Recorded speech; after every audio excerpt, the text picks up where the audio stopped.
Okay. All right. Our all next right. speaker is Zhen Bi from MIT, and he's gonna tell us about novel quantum criticalities beyond the Landau paradigm. Zhen, go ahead. All right. So you can hear me. All right. Yeah. Yes. Yes. Great. Okay. Yeah, it's very nice to give a talk here at UQM, and today I'm going to talk about this work in collaboration with Ethan Lake and Santo on novel quantum criticality beyond the Landau paradigm. So the subject today is continuous phase transition, and we want to consider what is the theoretical tool for continuous phase transition. One conventional theoretical tool for continuous phase transition is effective field theory, because in the continuous phase transition, we usually care about low energy and non-wavelength physics. So the correct theoretical tool to describe the continuous phase transition is effective field theory. And a very standard effective field theory that describes the symmetry breaking phase transition is this Landau-Ginzburg theory of fluctuating order parameter. And a key player in such Landau-Ginzburg theory is the so-called Landau order parameter, which is the coarse-grained field of some microscopic operator that breaks the symmetry. For example, if you have some ferromagnetic Ising transition, then the order parameter field will be a coarse-grained field of the Ising spins microscopically, and this order parameter will break the Ising symmetry. And this is the framework of the Landau-Ginzburg theory for symmetry breaking phase transition. And together with the so-called renormalization group, we can calculate what is the critical behavior right at the critical point. And it is conventionally believed that given the dimension of the system and given the symmetry of the system, given the broken symmetry of the system, then there's a unique Landau-Ginzburg theory that you can write down based on the symmetries. And based on that unique Landau-Ginzburg theory, then you have a universality class for that phase transition. And from that universality class, you can extract various critical exponents, and these can be verified in experiments. So these are the conventional tools we have for continuous phase transition. And luckily, yeah, we had told you some of the experimental progress on phase transition that are beyond the Landau paradigm. So here I just want to remind you about this quantum critical point that happens in heavy fermion compounds. So these are quantum phase transition that happens in these Kondo lattice systems where you have itinerary electron coupled to localize the moments. Okay, so in this set of compounds, there are many parameters you can tune. For example, you can tune the chemical doping or pressure or magnetic field, and typically you have such a phase diagram. By tuning this parameter, you can go through a transition between a large Fermi surface Fermi liquid metal to another metallic phase with a spontaneously developed antiferromagnetic order. Okay, so near the phase transition at finite temperature, you will have a metallic phase, but the metallic phase have behavior that deviate from the standard Fermi liquid behavior. Then that's the non-Fermi liquid phase we are talking about here. So the non-Fermi liquid behavior here can be seen as can be viewed as a probe for what is the quantum fluctuation at the critical point. The stronger the quantum fluctuation at the critical point, then you have a stronger behavior of a non-Fermi liquid metal. So in a way, you can view this non-Fermi liquid behavior as a test of quantum fluctuation near these critical points. So in particular, this set of compounds, they are three-dimensional materials. And we know that if we form a Landau-like theory, namely the Hertz-Miller-Maria theory, these three-dimensional Landau-like transition have very weak fluctuations. They are at their upper critical point, upper critical dimensions. So the fluctuation of the critical point will be weak. So a Landau-like theory will typically predict a weak non-Fermi liquid behavior at these critical points. However, the experiment actually show a very different behavior. There's a wide region of parameter space. You can see linear T resistivity behavior that is not consistent with the Landau theory. In addition, if you look at the specific heat coefficient, which is the specific heat divided by T, and that coefficient in theory, in the Landau-like theory, will approach a constant at the critical point. But then the experiment actually measure a divergence in log 1 over T when you cool the temperature down to this zero temperature critical point. So this set of phenomenology contradicts with the Landau-like theory. So that led us to think about, is there any other possibilities? So is there a possibility to have a Landau ordering transition, but it's beyond the Landau paradigm? And if we have such an ordering transition, there must be stronger quantum fluctuation than the Landau-like theory in order to accommodate this kind of experimental phenomenology. Okay. So in this talk, we are inspired by these interesting quantum critical phenomenon, but we are going to consider more theoretical but a more mundane version of the question. So we're basically considering a 3+1 dimensional continuous phase transition, but the phase transition happens between two gap phases. So we don't want to consider the complication that are provided by these itinerary electron. We want to consider transitions purely happen in a gap between gap phases of matter. So this talk, I'm going to talk about a transition between a trivial gap phase and a Landau order phase. And there are actually two different kinds of transition we can provide. The first transition is the standard icing. So the Landau order phase we're considering here is breaking some Z2 symmetry. And the first pass you can think of is the standard icing transition, which is within the Landau description. And we will provide on the level of effective field theory another new critical point, which we call deconfined critical point. And they will have different critical exponent, and they represent different universality class for this same phase transition. Okay, so and in particular, this Landau, this deconfined critical point will have a stronger quantum fluctuation at finite temperature. Okay, so to put things in a bigger context, we want to consider if we want to consider quantum critical point beyond the Landau, there are previously existing two classes of this beyond Landau phase transition. One class is a phase transition between a broken symmetry phase and another broken symmetry phase, and this is the famous two-dimensional deconfined critical point. And basically, the reason that the Landau theory fails here is because at this transition, there are basically too many other parameters. There are two other parameters you need to take into account, and then it's very hard for the two other parameters to go critical at the same point. And another class of phase transition that is beyond Landau is this symmetry, is transition between topological phases of matter. For example, you have a symmetry protected topological phase to a trivial phase transition. And in this case, we know there's no other parameter for the two phases. Therefore, you simply cannot write down a Landau-Ginzburg theory. So these are the two existing class of beyond Landau quantum critical points, which is kind of expected because there are either no other parameter or too many other parameters in the system. But this talk, we're going to talk about the standard phase transition between the symmetric phase and the broken symmetry phase.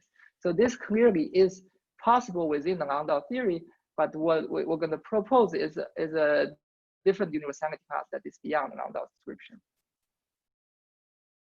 Okay, so with those background, let us consider the theory we want to consider. So basically, we want to take a constructive approach. We want to take some existing conformal field theory or critical theory in 3+1 dimension and interpret them as a quantum critical points between gap phases of matter. Okay, that's our strategy here. And the specific example of theory we want to look at is SU2 Yang-Mills theory with fundamental fermions. Okay, so this is the Lagrangian of the theory, that you have a dynamical SU2 gauge field that's coupled to nth flavor of fundamental fermion.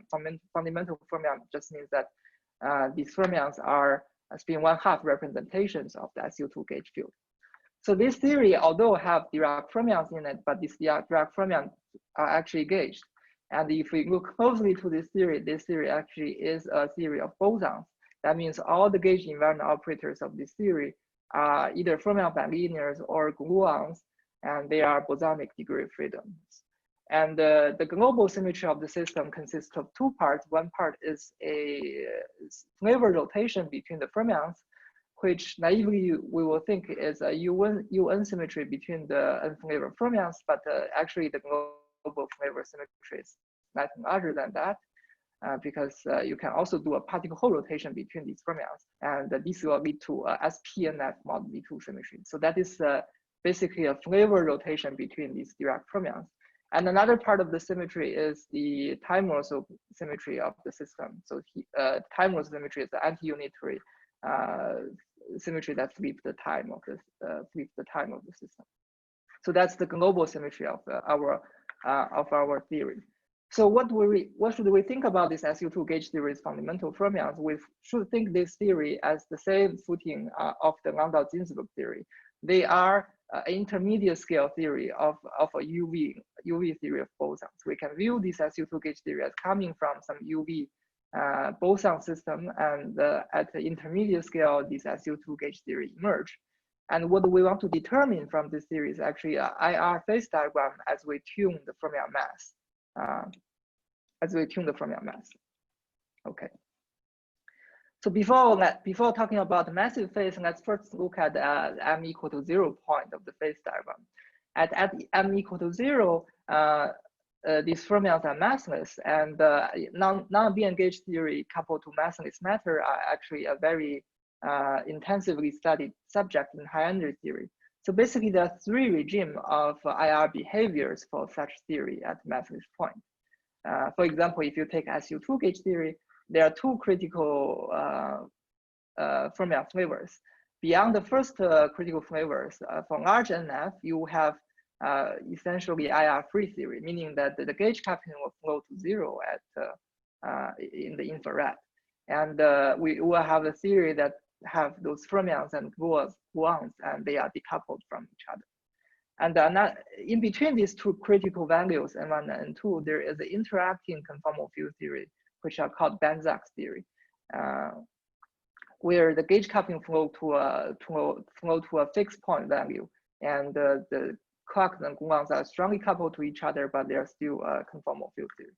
And beyond this N2, the theory will be a confined regime, meaning that the fermions will tightly bound to each other to form baryons. So in this talk, we're going to consider basically these IR-free regimes. So these IR-free regimes are perhaps not interesting theory in high energy perspective because they don't have confinement, but they are actually interesting theory from a condensed matter point of view because they are potentially a good theory to describe quantum phase transition between different gap phases. So the question we're going to ask in this talk is what are these IR-free conformal field theory describe? What kind of phase transition can these theories describe? Okay, so that is the massless point. And then we can turn on the fermion mass and consider the RG flow at large NF. So what happens in this RG flow is that let's first look at the m equal to 0 point as we just talked about. At m equal to 0, the gauge coupling is irrelevant and it will flow to 0 in the infrared. So that is our critical point with the deconfined gauge theory and fermions. And once we turn on the fermion mass, the gauge coupling initially will decrease as the UV cutoff decrease. And then at the fermion mass scale, actually this decreasing trend will stop. Because at energy lower than the fermion mass, the gauge field essentially see no matters. And if you don't have matter to screen the gauge field, and the gauge field will flow to strong coupling in the end. So this gauge field, this gauge coupling RG will turn around at near this fermion mass scale and eventually grow back to the other one at a scale which is called the confinement scale. So we can calculate this confinement scale in terms of the fermion scale. Okay, so this is the flow of the gauge coupling, and this flow of the gauge coupling essentially is similar for both positive mass and the negative mass for this effective field theory. So we can choose a regularization, just like we can choose to which side we call trivial or which side we can we call topological. In a topological insulator, we can choose a regularization such that, on the left-hand side, for m smaller than 0, when you integrate out the fermions, you will get essentially trivial response for the SU2 gauge field. You have a theta term response for the SU2 gauge theory, and theta will equal to 0 on the left-hand side. So that is a regularization that we can choose by hand. So in this situation, when the gauge field when the gauge field have a trivial theta term, then we'll believe that SU2 gauge theory the pure SU2 gauge theory will enter the confined phase with no symmetry breaking. Okay, so that is the fate of the m smaller than 0 side. It will become a trivial confined phase with a gap spectrum. Okay, so the task actually for us is to ask what is the nature of this m bigger than 0 side of this phase diagram. And for m bigger than 0 side, once you integrate out the fermions, you will generate a theta term for the SU2, which is equal to NF times pi. And NF is the flavor number of the fermions. Okay, so there are two cases in here which are both interesting. The first case we can consider when NF is even. And when NF is even, we know that as for SU2 gauge theory, theta equal to 2 pi multiple is equivalent to equal to theta equal to 0. So in this case, this phase will also flow to a confined phase with no symmetry breaking. And so this phase diagram will be a phase transition between a confined phase to another confined phase. And the question is that whether this confined phase has some topological distinction from each other. And indeed, in this paper in 2009, we find that in the case of even NF, this transition is actually between a trivial state to a bosonic symmetry protected topological phase on this side. And this bosonic topological phase is protected precisely by the flavor rotation and time Wilson symmetry we just mentioned in this theory. Okay, so that is the case that we studied previously. So, but we want to consider a different case in this talk. So in this talk, we're going to focus on the case with NF equal to an odd number. Okay, so then NF equal to odd number, theta equals to essentially equal to pi, and the theta equal to pi is different from theta equal to 0. So there will be additional feature for the confined phase. Okay. So the question to ask here is, what is the IR dynamics of SU2 gauge theory when you have theta equal to pi response? So a possible candidate for this IR dynamics is a confined phase with a gap spectrum and twofold general ground state. And this twofold ground state spontaneously break the time Wilson symmetry of the system. So this is one possible candidate for the IR behavior of SU2 gauge theory with theta equal to pi. And the evidence for this is twofold. The first evidence is coming from some large NC expansion, which was developed by Witten in the early 80s and 90s. And yeah, so basically, one can calculate the ground state energy as a function of the theta angle. And once you calculate that, you will find there are multiple branches of the ground state energy, and these multiple branches precisely cross each other at theta equal to pi. And this energy crossing means that there will be twofold ground state at this theta equal to pi vacuum, and that break time Wilson symmetry. That spontaneous break time Wilson symmetry. And this is a theory that based on large NC expansion. And another piece of evidence is more recent, that people find there are mixed anomalies between the so-called one-form symmetry in a pure SU2 gauge theory with time Wilson symmetries.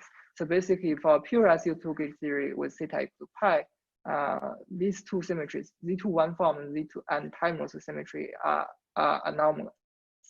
So the mixed anomaly between these two symmetries indicates that the ground state cannot be a trivial confined phase, because the trivial confined phase will preserve both time Russell and one-form symmetry. So this excludes a trivial confined phase. And naturally, a confined phase with a spontaneous time Russell symmetry breaking is a consistent candidate for the IR dynamics. So, so these evidences are not, not proof for the dynamics of SU2 with statistical pi. So actually, the dynamics for SU2 gauge theory is not solved, but this time Russell symmetry breaking is a strong candidate for this question. And we will first take this as an assumption and to run with this and to see what kind of phase transition this theory can provide us. And later on, we can generalize the theory to make the statement of the beyond Landau transition to be more precise by considering various generalizations for the theory.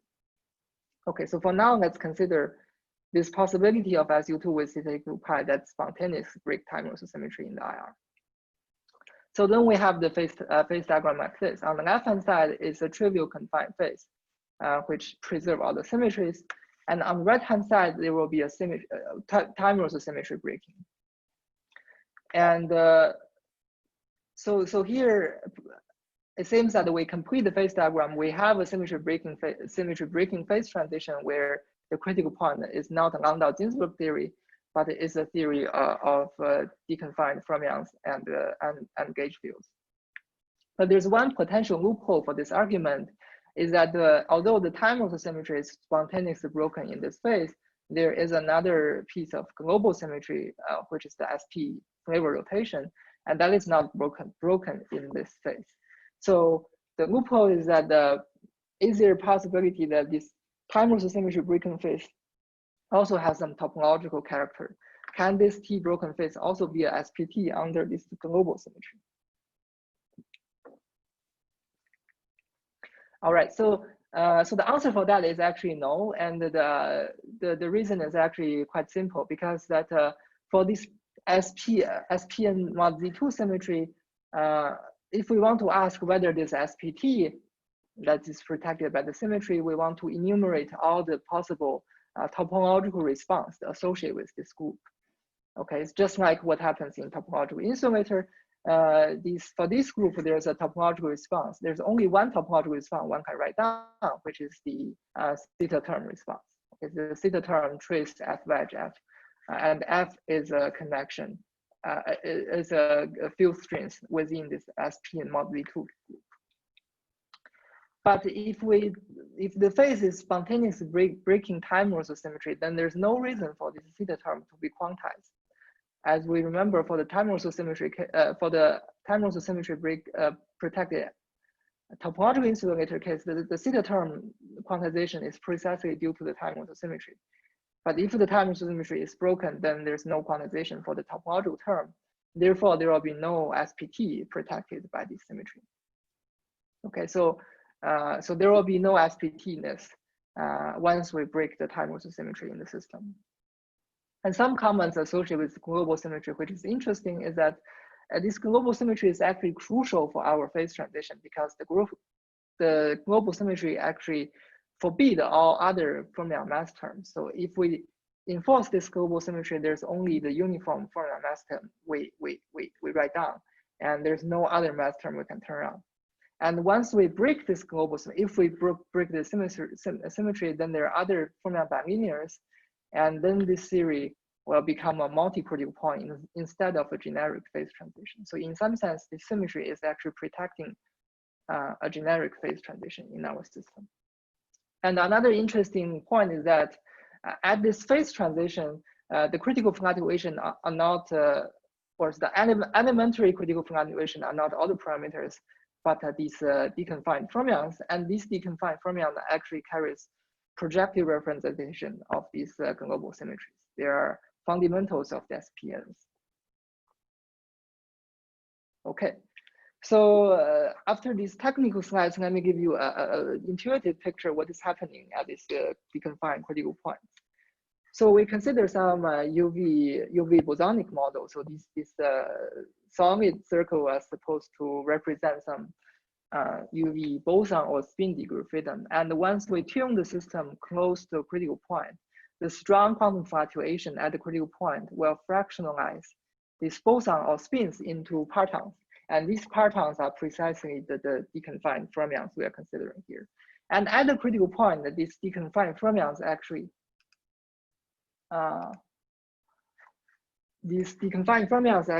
go through a topological phase transition. So essentially, the transitions are topological phase transition of the emergent fermions. And once this fermions changes topology, there will be an interesting interplay between the confinement and the topological properties of the fermions. Basically, there will be a theta term for the SU2 gauge field, and that is enforcing the symmetry breaking as a secondary result of the confinement.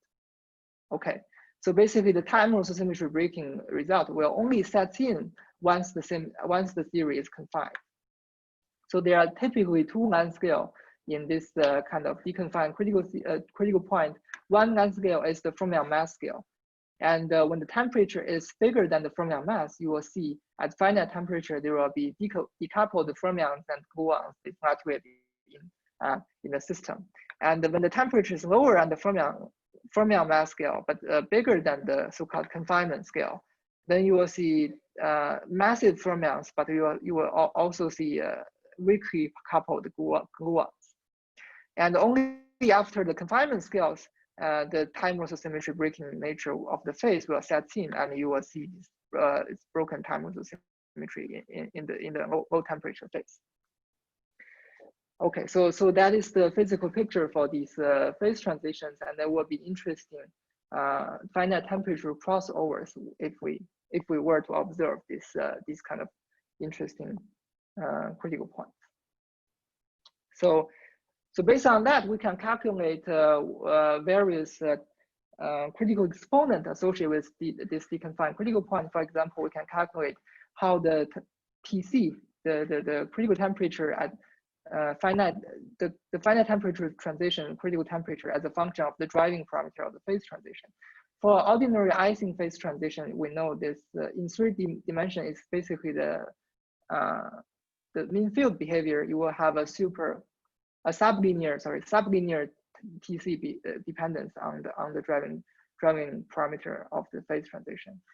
But in this deconfined critical point, we will see a superlinear dependence of TC on the M. So this will be a strong difference when you measure in experiment. And as promised, we can see that in the Ising mode, in the ordinary Ising transition, this quantum critical regime is narrow, but in a deconfined critical point, there are actually two interesting quantum critical regimes, and both of them scale wider to be compared to the Ising model.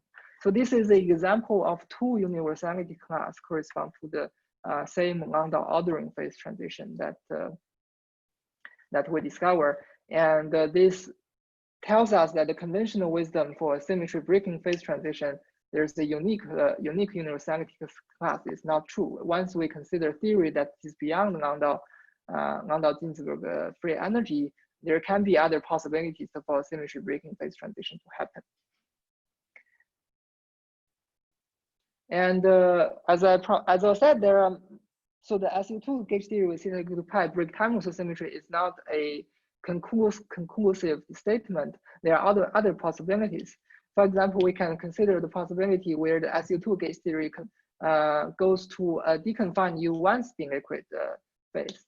And in this option, the U1 spin liquid will preserve the time also symmetry, but will spontaneously break the one form symmetry of the SU2.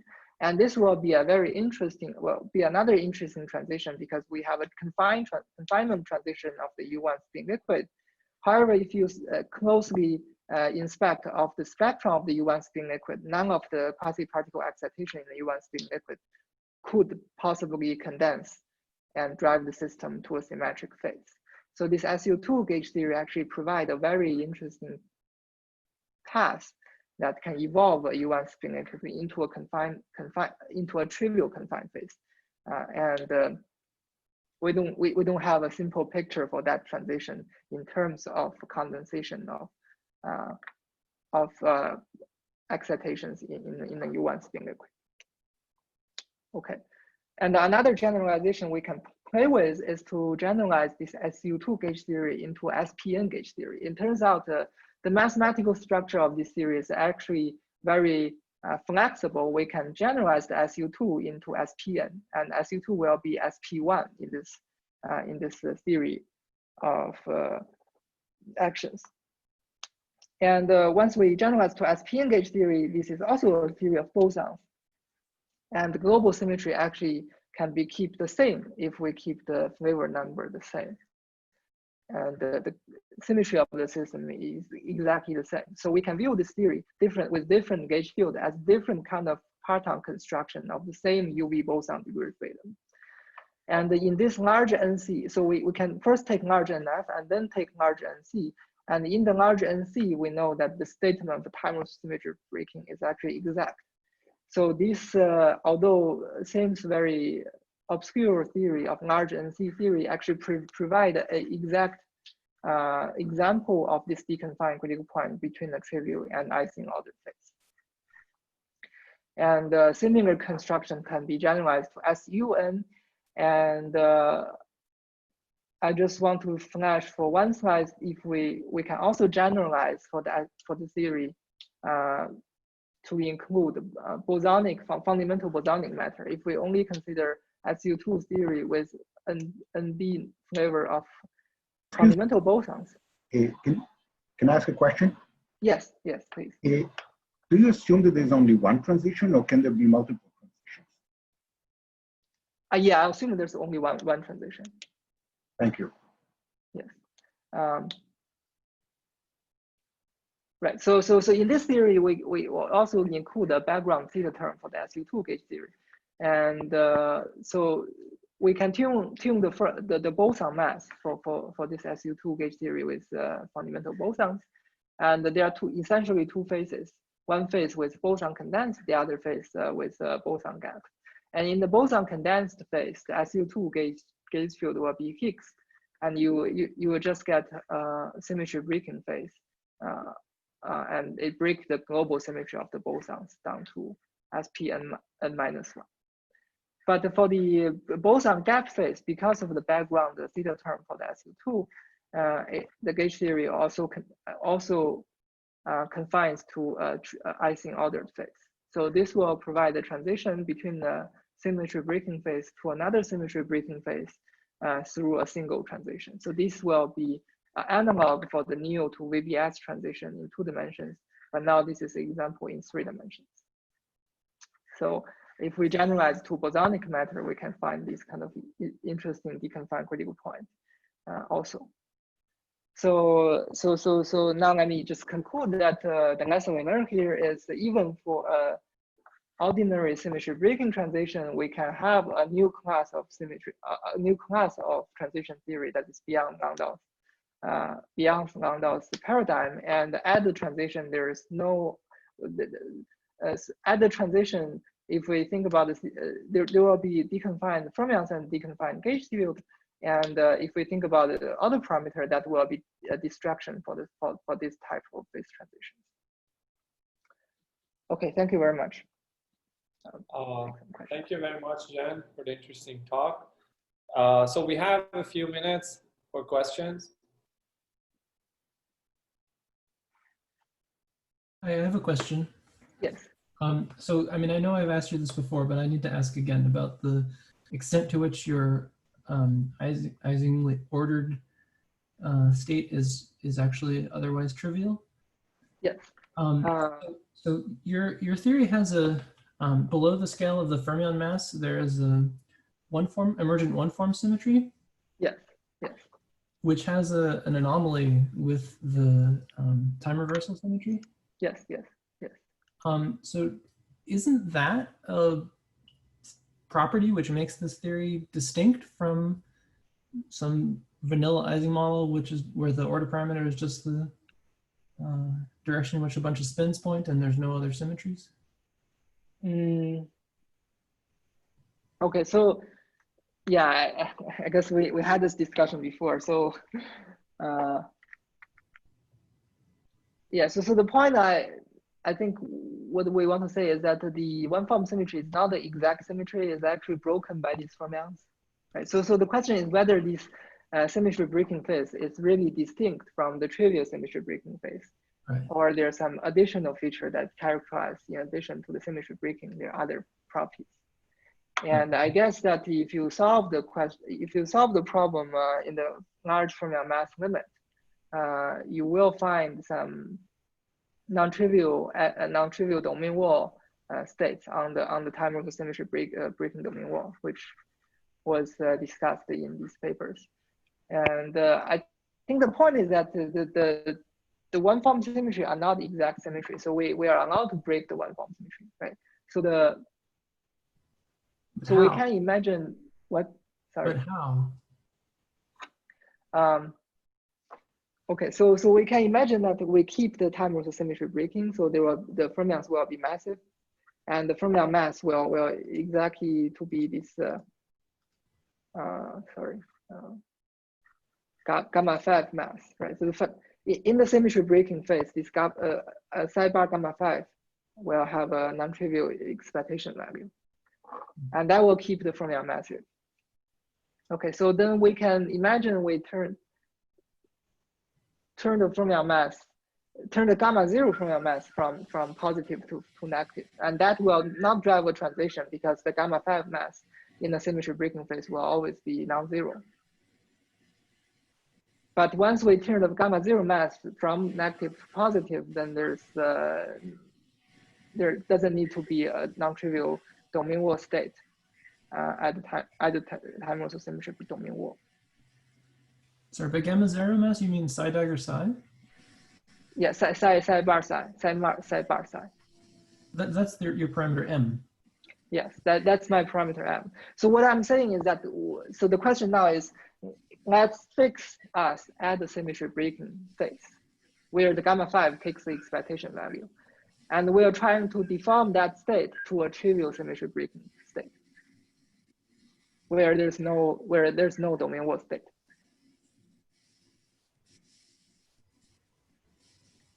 So basically what I want to do is that we drag the gamma 0 mass to 0 and go through a transition. And that transition will not lead to a bulk phase transition because the gamma 5 mass is always non-zero in the symmetry breaking phase.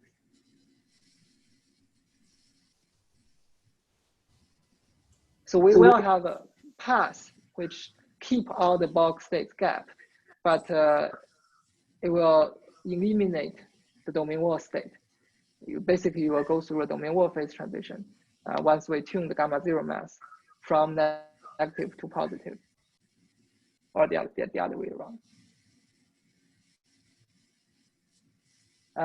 I don't know whether it's satisfactory for this. Can I maybe add to this? Yeah. I think sort of to give a concise summary of what Zhen was saying, once you have fermions in the spectrum, you don't have an exact one-form symmetry. Right? So the anomaly reason that protects the non-triviality of the domain wall is not actually present in the theory. The one-form symmetry is an emergent low-energy symmetry, but it's not there in the full theory. So then in the symmetry broken phase, it's possible to trivialize, by changing parameters within the symmetry broken phase, you can trivialize the domain wall without having a bulk phase transition. But don't you need to do something that explicitly breaks the one-form symmetry in order to do that? It's explicitly broken by the massive fermions. But it's trying pretty hard to emerge below the scale of the fermion mass, right? There's nothing on which the strings can end. That's right, but it's not an exact symmetry. It's only an emergent symmetry. So by changing parameters at the UV scale, the microscopic scale, it's possible to trivialize the domain without having a bulk phase transition. So So you can induce a domain wall phase transition without a bulk phase transition. Do you actually know how to do that though? No, that's exactly what you're saying. You tune, in the symmetry broken phase, there is a gamma 5 mass, but then you can, once there's a gamma 5 mass, you can play around with the gamma 0 mass, things like that. You're explicitly breaking the T symmetry then. Yes. Yeah, So the question is the time reversal, right? Yeah, the question is whether T symmetry breaking phase has additional feature, right? So let's just stay in the T breaking phase and then try to smoothly tune that to the mundane T breaking phase we know.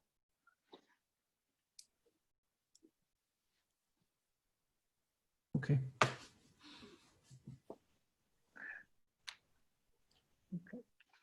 Can I ask a question? Yes, yes.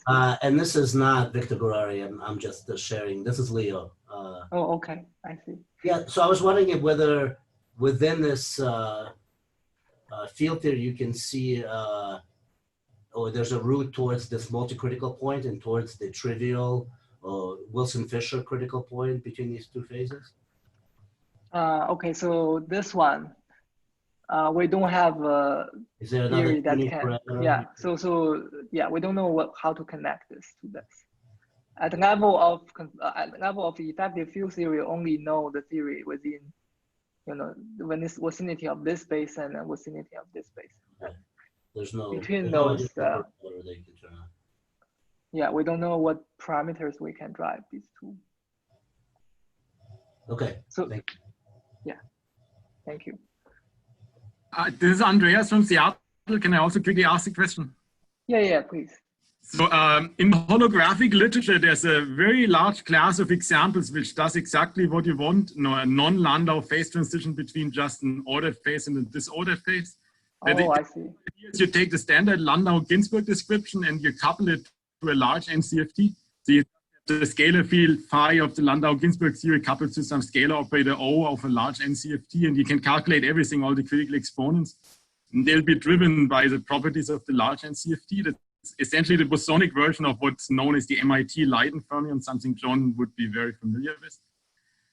I was just wondering whether your story is related to this, or how could you tell the difference? I mean, it's very simple to construct these examples, and they are not analytically solvable, at least in the large N case, and you can get pretty much any exponent you want, and they have exactly the same feature that you connect the trivial phase to. I see. But I want to say that these deconfined critical points are generic phase transition, meaning that if you keep the symmetry, there will only be one relevant perturbation that drives the transition, and all the other perturbation will be irrelevant. I'm not sure whether in your examples, you are coupling some set of degree freedom to another critical set of degree freedom, right? So is there only one relevant perturbations in those theories? Well, this depends exactly on what this large NCFT is, but I think you can easily arrange it so that that is the case. I see. Okay. Again, it's a general framework where you just, you take a large NCFT, it has some scalar operator O, and you write down a coupling phi O between, and then the properties of this O are going to drive the critical exponents of this coupled system, but it doesn't have any different symmetries. And then, I mean, it depends on whether you can know what your large NCFT is. Most examples where people explicitly did this was by writing down holographic duals, and then it matters. You're asking whether there are any kind of light fields, any negative mass squared scalar fields in that holographic dual. That if you do bottom-up holography, that's up to you. If you do top-down, then you have to try exactly which holographic model you want to use. I see. But is that a transition between two gap phase, or it seems to me, it seems to me that you have to keep one set of the degree freedom masses, and then you are tuning the CFT is sort of sitting around as some sort of spectator. That's true. I see. So that may be a difference, because here we are actually considering a transition between two gap phase. There's no gap phase. There's no gap phase sector lying around in both phases. I have a question related to John's question. Yes. is there a mixed anomaly between time reversal and your flavor symmetry, this SPNF mod Z2? There's no mixed anomaly, no. So in particular, you can actually regularize this theory on the lattice without no problem. We'll keep both SPN and time also.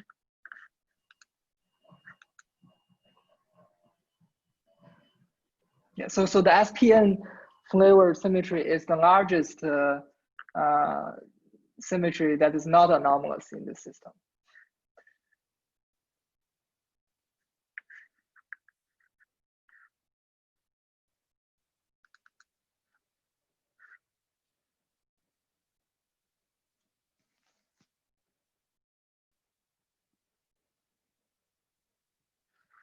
All right.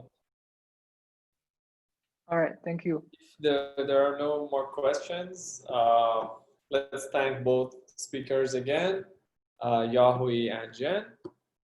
And thanks everyone for joining us. So our next session will be in 3 weeks, and we are still looking for the second speaker for that session.